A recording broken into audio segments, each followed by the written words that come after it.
What's up, everyone? Welcome to Now, Next, Never. I'm Nicole Casperson, and with me are my co-hosts, Delano Saparu and Zaid Admani. What is up, guys? Happy Wednesday. The jams are very real with the music. Zaid, what's going on? Yeah, we're talking cars. Can GM and Honda work together to take down Tesla in order to become EV kings? And then can Lightning Labs make Bitcoin fast enough for me to pay for a cup of coffee with Bitcoin? I guess we'll be discussing, right, Delano? Yes, and last but not least, we're rolling out a special new edition, our segment, Fresh Mints. And of course, to kick it off, we have a special guest, an artist, creator, a minter. Coldie is in the building, and he just finished up an exciting collaboration with Snoop Dogg. I'm excited for that. And he's going to tell us all about it and what's dropping like it's hot in the NFT world and what is on the horizon. So guess what? Stick with us. Make sure you subscribe. Hit the channel button to like us, and so you know every time we're going live, because we're getting into it right now.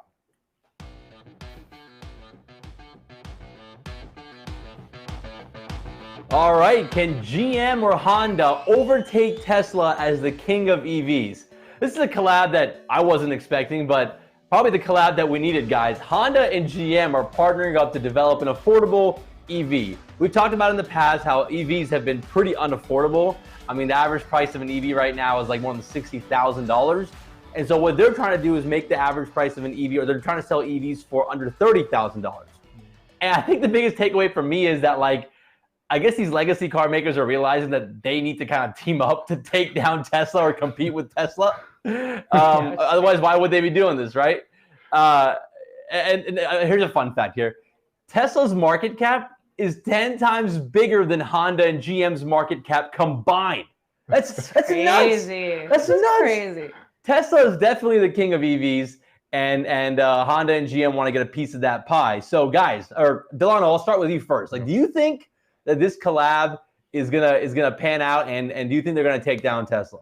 Zaid, you made such a good point. It feels like the Avengers movie where they had to team up to take down the villain, and Tesla is that villain holding all the rings. Right? Tesla's Thanos? Yes, Thanos, right? Like God, don't tell Elon that. He's going to love Where's it. that meme? Yeah, there has to be that meme somewhere. Him holding like the rings in his hands or something. Exactly. That's exactly what I'm envisioning, because they have to team up to take on Tesla. And what they're doing is they're trying to bring more cars and a portfolio of products to the market. And one of them is obviously a lesser pricey EV, which makes sense because EVs are currently pretty pricey, and Tesla was planning to make a move and getting a cheaper EV model, but they had to shelve that right now because production prices are so high for all manufacturers. So it's no wonder why GM and Honda are putting their resources together to kind of do something. But I still think Tesla could do that down the line, and Tesla has something that a lot of these other manufacturers don't have in this space. That pricing power because of their brand, right? They kind of act as that Apple of the EV market. You mentioned the market cap has something to do with the brand, has something to do with the product, has something to do with design, and the fact that they're like a tech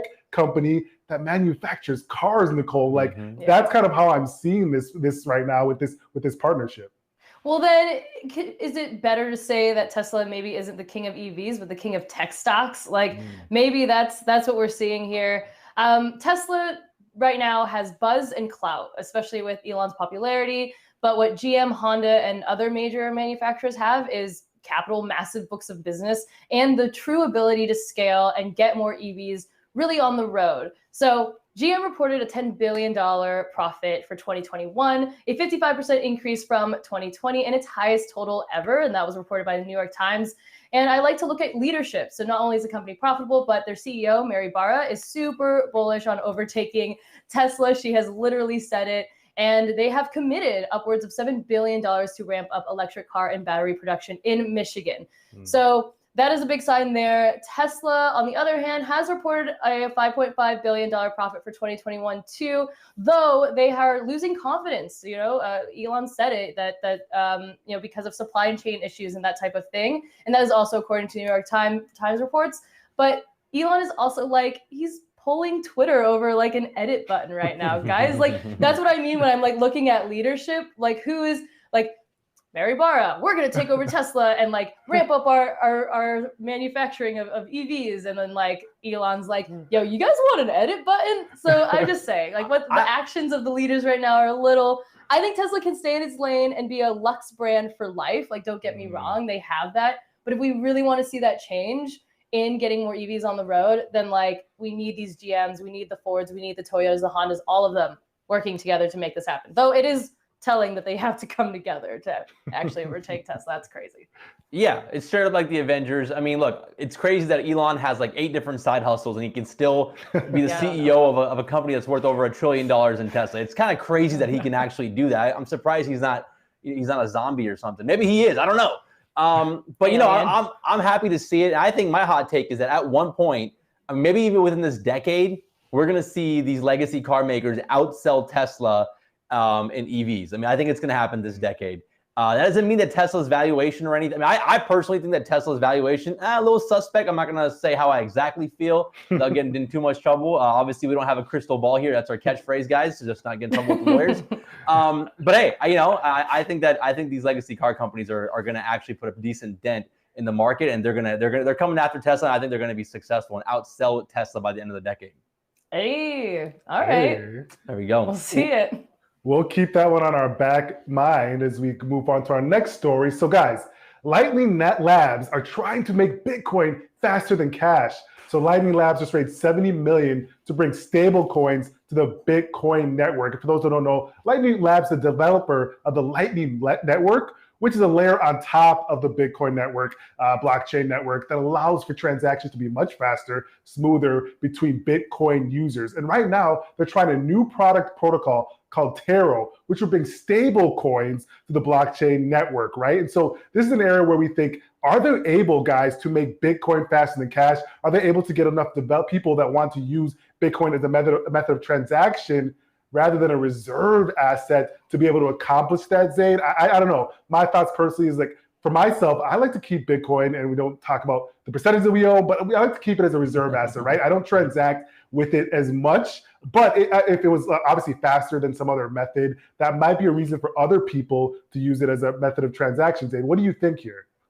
Yeah, I mean, I think what they're trying to do with this stuff is because people like you and me, Delano, that own Bitcoin but don't want to necessarily use it to buy stuff, but still want to use the Bitcoin network to spend money, right? With stable coins, that's what they're trying to do here. So you could take your Bitcoin, turn it into stable coin, and use the Bitcoin network to make transactions like buy coffee and stuff.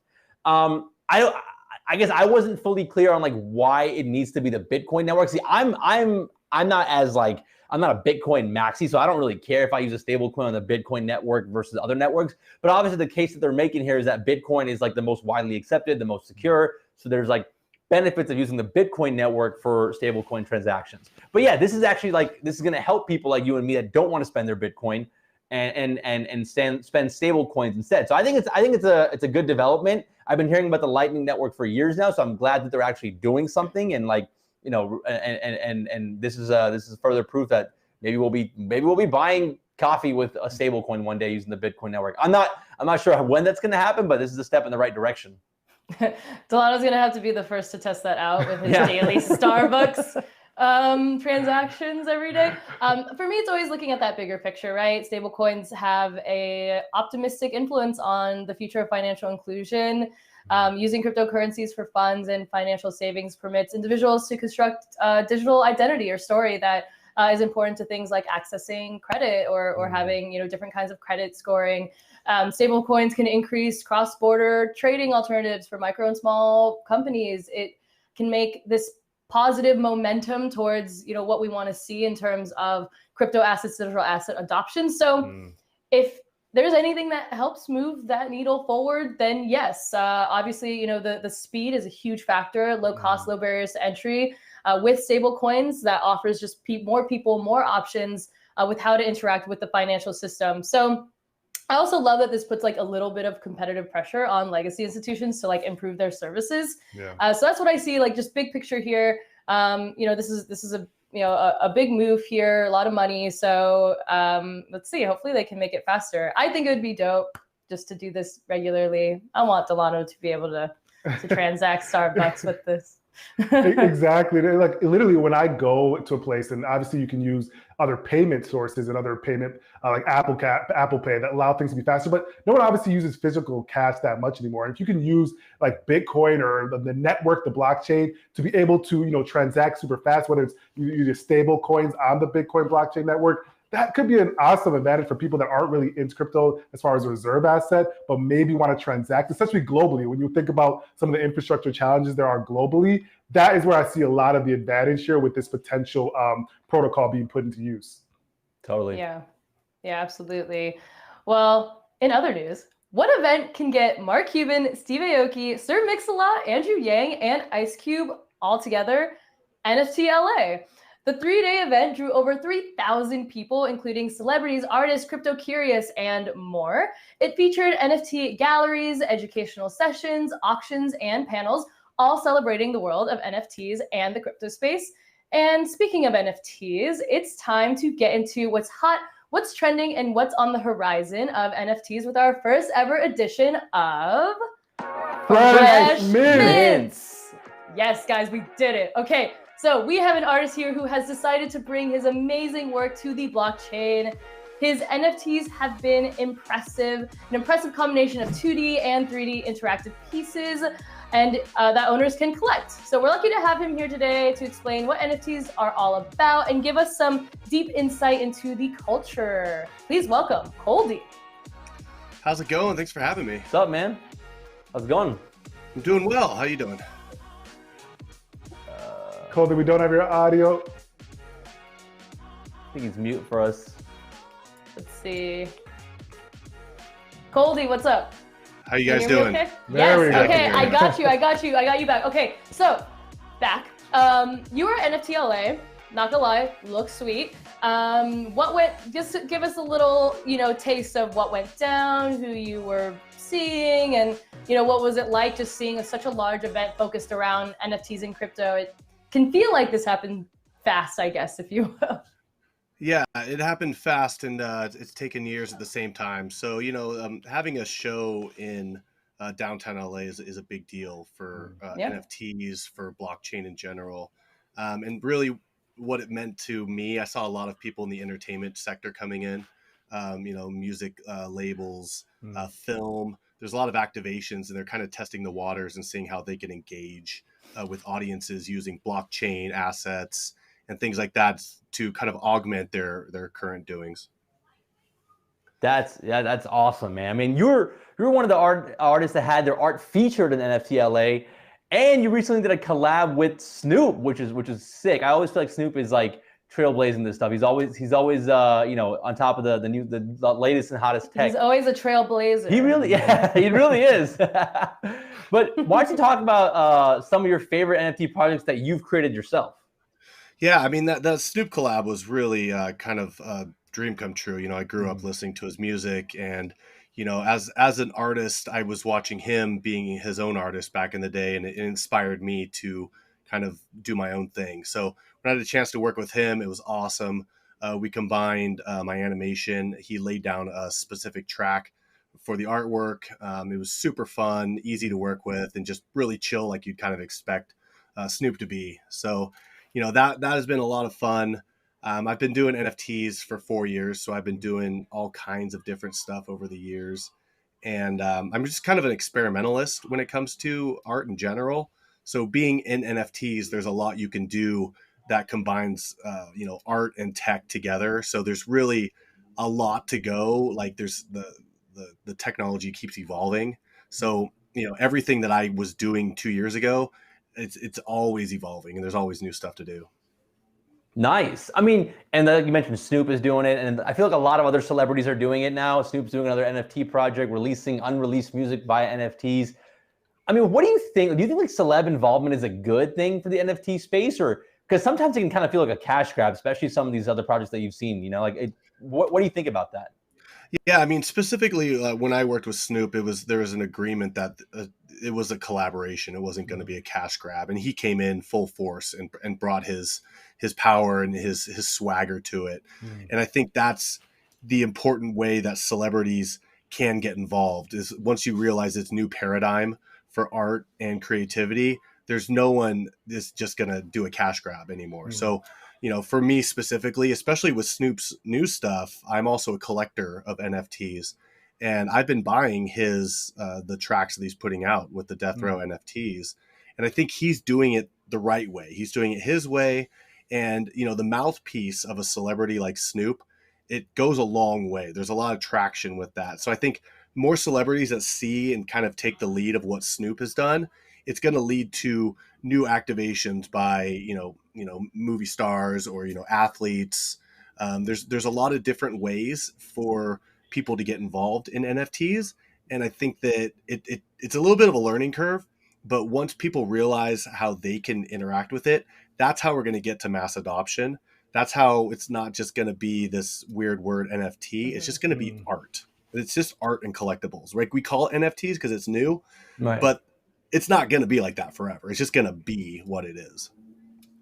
Cool. That's a fair point that you make there. And I'm actually curious because I'm a little bit jealous of you. I heard at one point you had one of the most valued portfolios when it came to NFT top shops. So, I mean, where do you think collectibles are headed when it comes to the aspect of collectibles in the physical world versus digital world, especially with sports? Because I'm someone that loves sports, but I'm struggling to kind of sometimes see the value of holding these digital NFT assets in the sports world. Where do you think we're headed when it comes to that?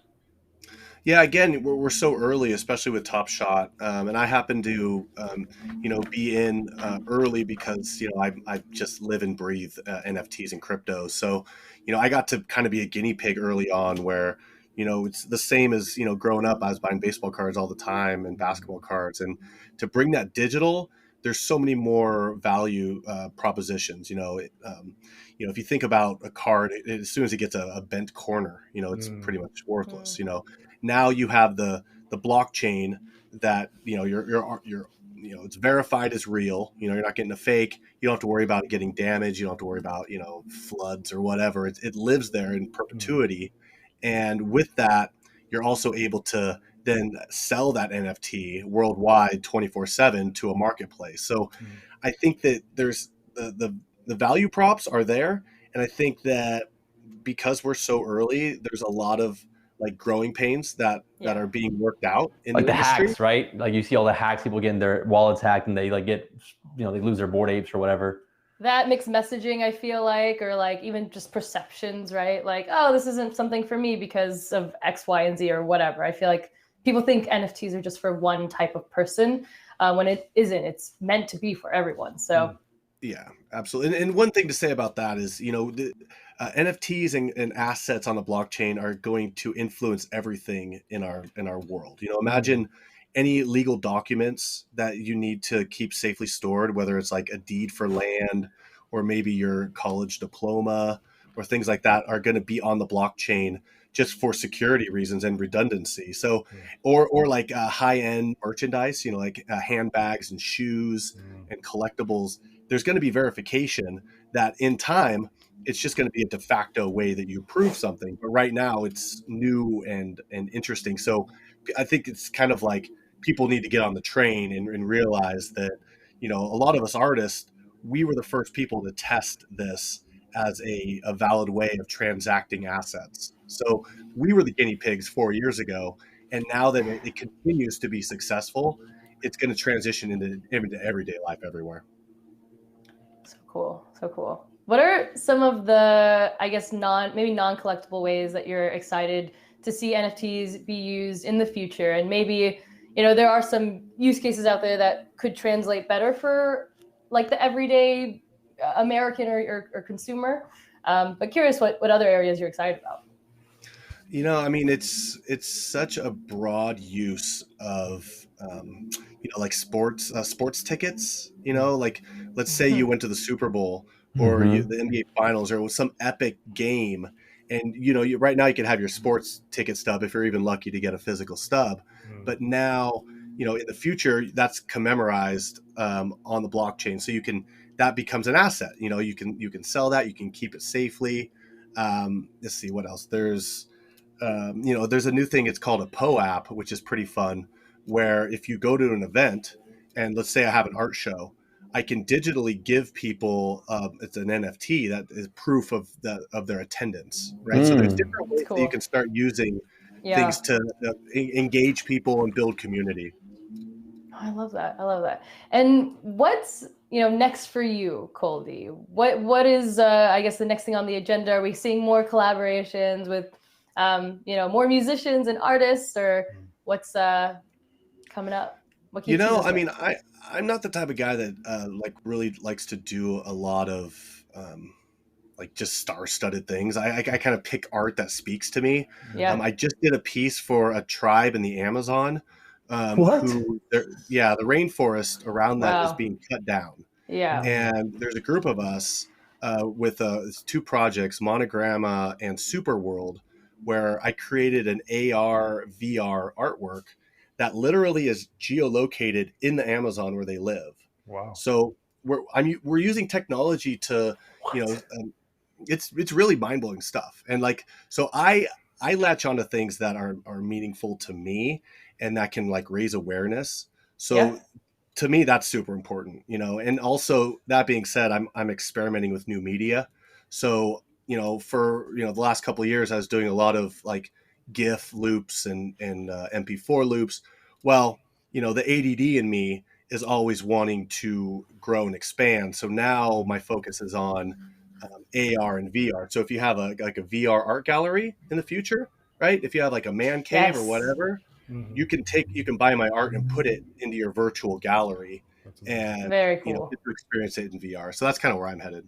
Yeah, I very also cool. noticed that you said GIF, so there we go, Team GIF. We have that's yet to be determined, Zayn. The last thing I would say though is thank you for doing that. I fundamentally believe that like our entire world and culture is influenced by the images that we see, by the things that are, you know, perpetuated in media. So the fact that you're using, you know, your platform and everything that you've built over the last few years to be able to put awareness on certain things and you know, kind of use art to speak to you that also puts amazing messages out there is just so awesome. And so congratulations on everything, even, you know, a star-studded collaboration that just puts your platform on more, you know, more people's radars. And so that's what I get really excited about for NFTs as well, is this, you know, amazing opportunity for more artists to be able to, you know, share their truth and share their messaging. And I think that can help, you know, make the world a better place. But I'm an eternal optimist, so yeah. But where can we find your work? Tell the people where they can, like, you know, keep in touch with you, all of the things. Yeah, so I'm most active on Twitter. You can find me at Coldie, Coldie. I'm also on Instagram, Coldie 3D Art, or my website is coldie3d.com. So yeah, you can check that out. I have all kinds of just different types of artworks and, you know, fun websites. So, you know, come engage. Feel free to, you know, shoot me a DM. I'm always around, and, you know, I'm here to, you know, help everybody coming after me. I came early and I learned a lot of stuff. So, you know, whatever I can do to help move the whole space forward, that's my mission and goal. Oh, that's awesome. We love a Love it. mission-driven king. Thank you so much, Coldie, for joining us and for sharing all of your experiences and your work. We really appreciate it. Absolutely. I appreciate you guys. Have a good day. All Thank right, you, bye. Coldie. All right, guys, let's tee up now. Next, never. Yes, happening now. The Masters. Tiger Woods. He's back, everybody. He's back. He's gonna play tomorrow. He's gonna play tomorrow with. It was kind of unexpected after his accident that he had a couple years ago, but he's playing and he thinks he can win. And I'm not a huge golf fan, but, you know, I'm gonna be watching the Masters. And to me, the interesting thing about the Masters though is like how much money the tournament makes, and especially the way that it's constructed. Right, there's very little corporate sponsorships. You don't really see much branding on the field, or not much corporate signage on the field. But they're still going to make $30 million in profit. On top of that, I wish I had a picture of this, but if you look at their food menu, typically sports places just completely rip you off when it comes to food prices, right? You're paying like $12 for a hot dog. That's not how the Masters work. They have very, very reasonable pricing, $1.50 for a pimento cheese sandwich. Now, I wouldn't eat that, but still, it's like, it's reasonable pricing for food, reasonable pricing for drinks, and they still make a $30 million profit according to the Huddle Up newsletter. I mean, hey, that's interesting. I'm pretty shocked by that, actually. I'm Team Right, Tiger. Tiger Cool. Woods. I want Tiger to win, dude, for sure. Yes. Happening next, guys. Are we heading to a recession sometime next year? Deutsche Bank is predicting that it's very probable, or possible, I should say. They're predicting that because of the high inflation and the Fed's slow hand in increasing interest rates, that we could potentially move towards a recession sometime late 2023, early 2024. We're also seeing that, for those who don't know, a recession is when the GDP goes down or is negative for 2 straight quarters. So guys, let me know in the comments, what do you think? Do you think we're all right? We still have flush savings accounts, we still have people spending, But, you know, some of the experts are saying that we could be heading to troubled waters pretty soon. Nicole and Zayd, I don't know, but let us know in the comments. Yeah, I don't know yeah, there's too much craziness happening in the world for me to also start to get depressed about a possible recession. So instead, I'm going to talk about how I would never have a car. Feeling lucky I live in Very New York City. of you, Nicole. Yeah, sorry for my New York-centric content. But I do feel really lucky these days to be living in New York. Because car prices are increasing and not coming back down to earth seemingly anytime soon. According to the U.S. Bureau of Labor Statistics Consumer Price Index Summary, buyers paid 12.2% more for new vehicles in January 2022 than in January 2021. And the picture was even worse for used vehicles, which were up more than 40% year over year, guys. I used to write about this industry. That is like unheard of. Plus, new car shopping data site Edmunds.com reported that 82% of new car buyers in January paid over the sticker price for their new vehicles, compared to a year ago, which was only 2.8% that did that. So like that is a massive increase. There's clearly something going on here in the car market, and just sorry for those that have to have. Yeah, that's me. That are in this market and buy Me that and are Nicole buying are right lucky. now. We're in New York. My car is 11 years old, has 170,000 miles on it. It's my daughter was making fun of me. She's like, "Daddy, you need to get a new car." She's 3 years old. She's like, "Daddy, your car's about to break down. You need to get a new car." And I'm like, "I can't afford it. Look at the supply chains." Like, so we're I'm struggling right now. I'm just hoping that my car holds on for at least another year before I have to buy one, because it's so expensive right now. Just wait until, 20 whatever, when GM and Honda finally get Yes, their so I can buy an the EV. That'd be awesome. collaborations together. That'd be Exactly. awesome. Well, awesome. Well, that does it for our show today, guys. Thanks so much for tuning in. Thank you to Coldie for joining us as an awesome guest. Be sure to like, comment, and subscribe. Hit the notification bell. We will see you tomorrow. Bye. Peace. We out. Hey, thanks for watching, everybody. Be sure to like, subscribe, hit that notification bell, and be sure to tune in tomorrow.